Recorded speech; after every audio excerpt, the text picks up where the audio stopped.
You ever look at like footage from like a Red or an Alexa and you're just blown away to the point where you're ready to like throw away your camera? You ever felt like, damn, like I got to spend $50,000 and get that camera? Today we're going to talk about one of video production's best kept secret.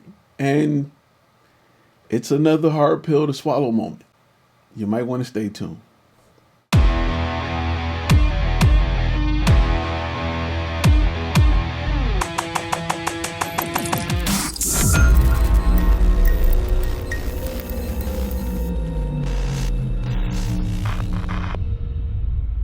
What's going on, guys? My name is Ty Turner. I'm a former Army combat photographer and a creative director over at FlashFilm Media. But today on FlashFilm Academy, I want to talk a little bit about really expensive high-end cameras. Because a lot of times we see footage from Reds and Alexas and we are blown away at what they're able to produce with these cameras. And there's something you really need to know. And I'm gonna jump straight to it.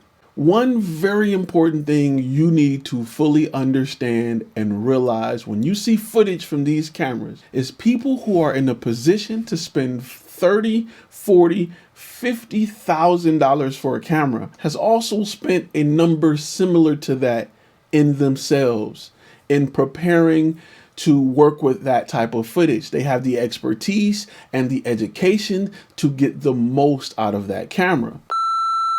Has also spent a number similar to that in themselves in preparing to work with that type of footage. They have the expertise and the education to get the most out of that camera. Often we grab cameras and we just scratch the surface on what it's capable of doing. We want to be able to just shoot and log, slap a LUT on it, and get great images like you see in some of the Reds. But a lot of these guys are top-notch colorists. A lot of these guys have years of experience in lighting. A lot of these guys have years of experience in composition. They know how to get great images. Nobody's jumping into a $15,000 camera without some sort of money spent in themselves. Your first car is never a racing car. It's barely even a sports car. Your parents don't even want to get you something kind of sporty. For you to be a race car driver, you have to have had training in driving. You have to have had experience in driving. No race car driver is an amateur driver. It didn't work like that. They know how to push that car to the limit to get the most out of it. The problem is you have a camera that is more than capable of creating content on that level. However, you don't invest in yourself. You haven't taken any class on how to color grade your footage. I see it all the time.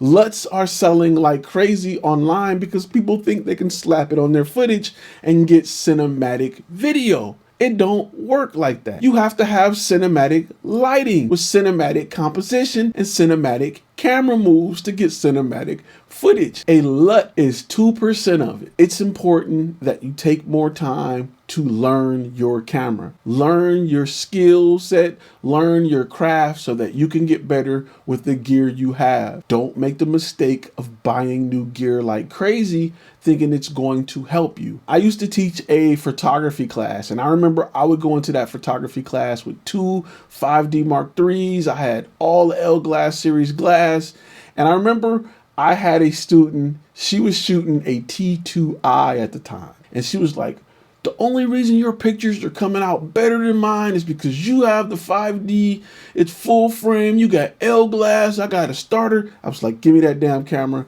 and watch me work. We went through a whole day shoot. Her pictures were still trash and my pictures were still great because it's not about the gear. Companies that sell gear want you to think it's about the gear. They want you to think that more megapixels and all of that crap is better. It's not. I guarantee a majority of you're not using the dynamic range that you have. You want 13, 14, 15 stops. You're not using over 8 stops of dynamic range. Especially if you're not working with log footage, if you're not color grading. You're using Rec 709 footage and you're mad because you can't compete with cinema grade cameras.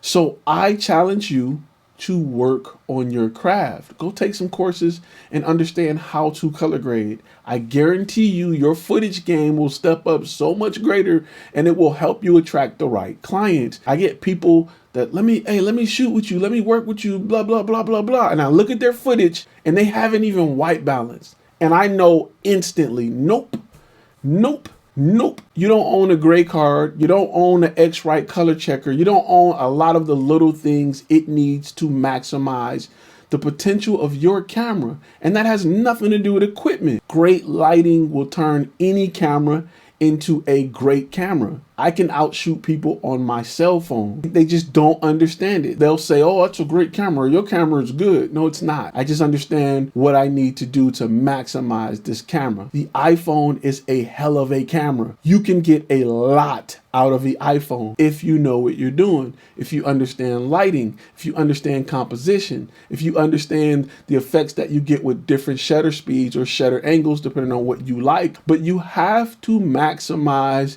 you. Stop spending money on your gear. Spend money on you.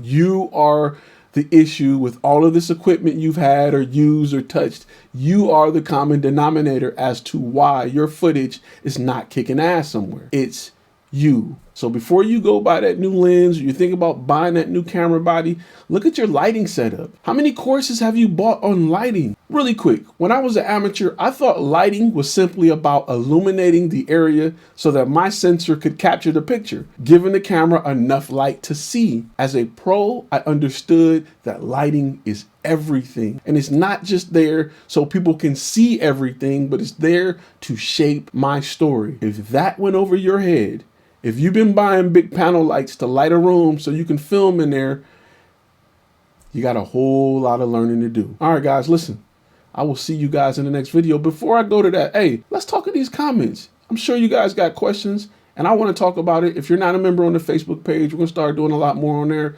but post in these comments and let's talk a little bit about it.